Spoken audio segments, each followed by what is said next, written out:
was my choice. I really wanted to go here. This is like one of the places I really wanted to go because it's the place that everyone tells you have to go to. Welcome to Seaside. Welcome to Seaside. Welcome to the first video in our series on 30A. If you're not familiar, 30A is a highway, but it's also what people say when they're referring to this area of small beach towns in northern Florida located in between Panama City and Destin. Each town is unique and different. Today we're bringing you to the first town in 30A that we visited, Seaside, Florida.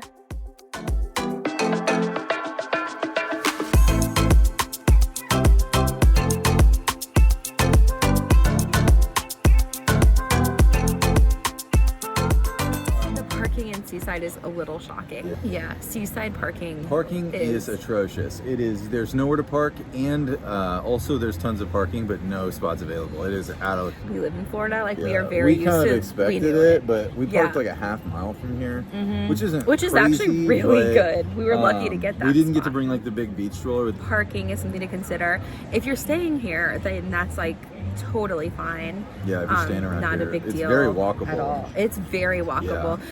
We stayed in Santa Rosa Beach, which is just a short drive from Seaside, so the first thing that we needed to do was find parking. Like we mentioned, parking can be a little challenging in Seaside. There are some public lots and you can also park along the highway, but everything was full when we got there, so we did have to park pretty far away.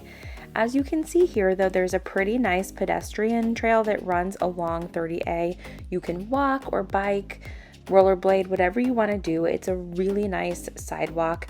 So this is not only in Seaside, it actually runs throughout many of the different 30A communities, so you can get from one community to the next very easily. Hey, we're at Seaside Central Square. It is so cool here, especially at nighttime. This area is just like basically a bunch of shops and restaurants. It's a really, really cool area to walk around. You can get drinks to go. I have a margarita. What beer did you get a beer? Double IPA from a local brewery that I don't remember. We are going to check out the breweries at some point on this trip, hopefully. So anyways, yeah.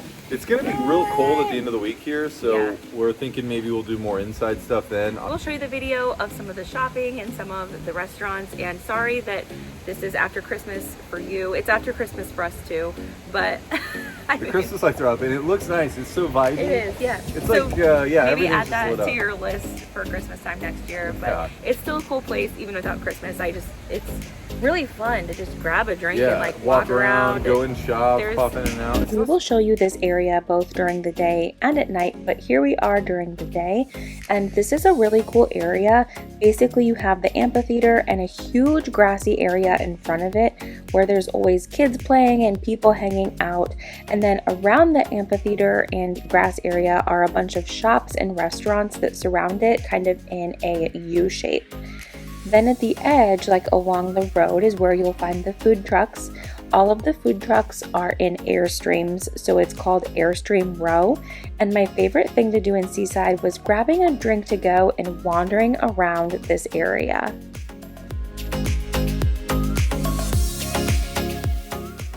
And then of course you have the famous post office. If you have ever seen a picture or video from Seaside, then you've probably seen this post office.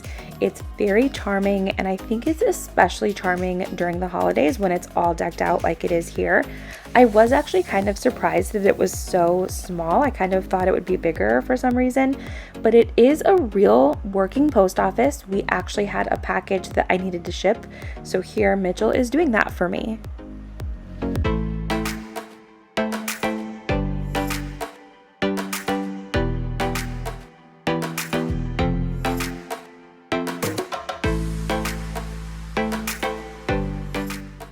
If you've ever watched The Truman Show, then you might already know that a lot of the movie was actually filmed in Seaside, and this is Modica Market, which was on The Truman Show.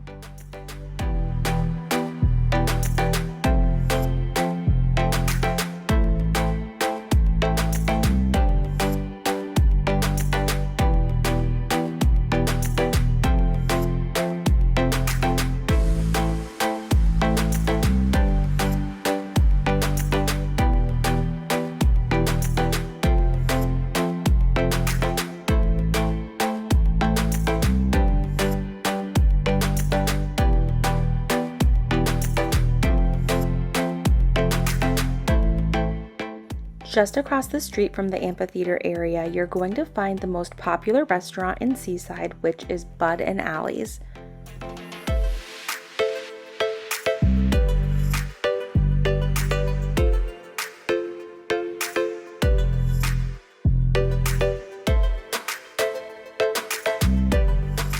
We went to Bud and Alley's. What is it called? Yes, we just ate lunch at Bud and Alley's. We keep calling it Bud and Mary's, which is Islamorada. This is like one of the places I really wanted to go because it's the place that everyone tells you have to go to. Like, you have to go to Bud and Alley's. And I think that they say that mostly for the views. It's one of the, I don't think that there's a lot of restaurants with the views that we just got. They were incredible, and it's even like kind of a cloudy day, and even then the views were just and so the amazing. water was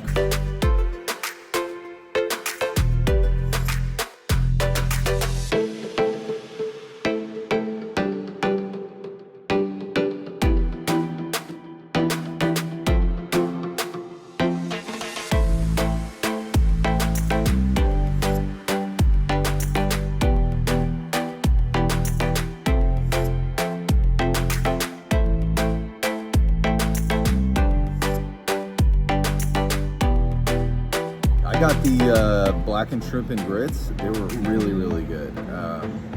I kind of got like a New Orleans theme kind of deal when we kind of came in, like the food anyway, like what was on the menu. So that's why I went with shrimp and grits.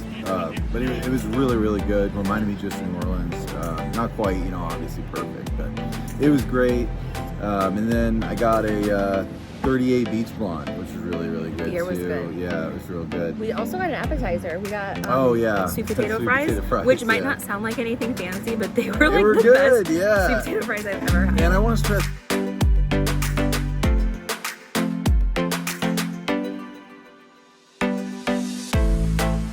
stress, like when we got here, I was expecting it to be kind of lame. Like I thought this was gonna be like just some like touristy trap, like just like, oh, you gotta try it, it's the best, oh, have you ever been to Margaritaville? But this was really good. It was no shot at Margaritaville though. We are actually kind of a big fan of Margaritaville. I mean, the volcano nachos are pretty good. Oh man, it's crazy. But this place is great, and the view's phenomenal. It was really good. I mean, the we views were are kind of iffy when you like walk up and it's like, oh, there's a rooftop bar, and it's like, oh, is this a bar or a restaurant? It says kind of dining, real small.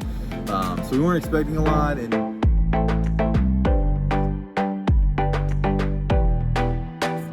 I think that their menu is different for dinner as well. We were there for lunch, so I think it might be a little bit even fancier for dinner.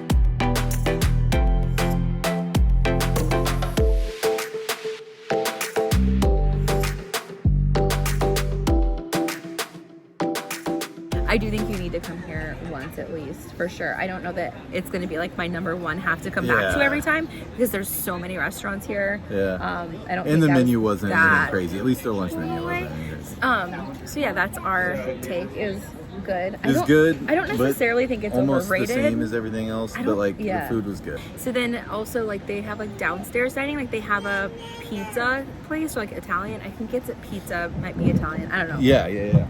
But they have, so downstairs they have the pizza that you can order, and then they also have like a taco place that you can order, and both of those are good for like to go.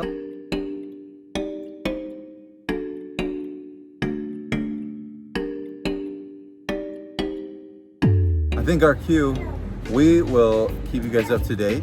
I want to go find a drink. Drink time. We're gonna go walk around like the Airstream place and see that little area. There's tons of cool like food truck stuff too. If you just want to like grab food and go and not make it a big thing. So, our 1-year-old is ready to rock and roll. He's throwing his bottle. All right, bye. Later. The area surrounding Bud and Alley's is also a fun area to explore. It's a lot of restaurants and a few places to grab drinks, but there's also a few shops as well. And this is overall a pretty small area, so it's just separated from the amphitheater by the street. It's easy to find, and it's just another fun place to walk around.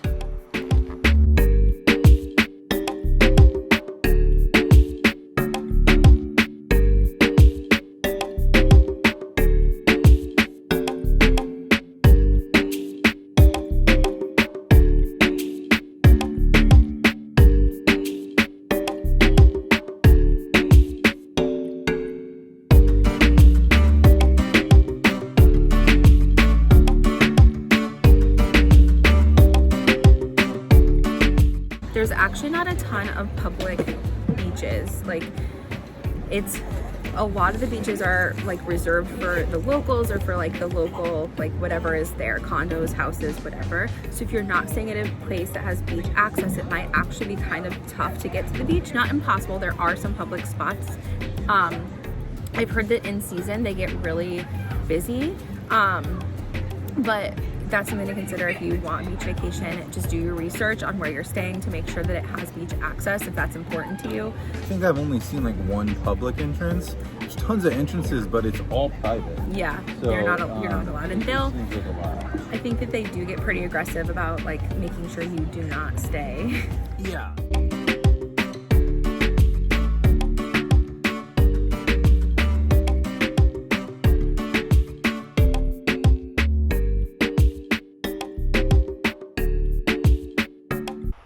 This tall pavilion is one of the few public entrances to the beach.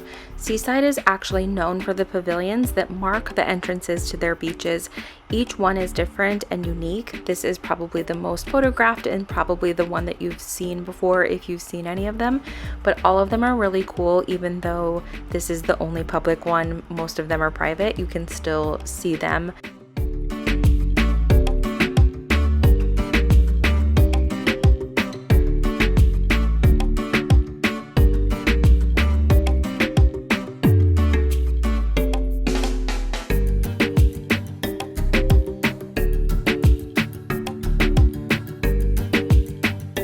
Hopefully this video was helpful in learning what to expect and some of the best things to do in Seaside, Florida. This is just the start of our 30A series, so make sure you're subscribed to our channel if you're interested in seeing more 30A beach towns. Our next video on 30A is coming out next Monday.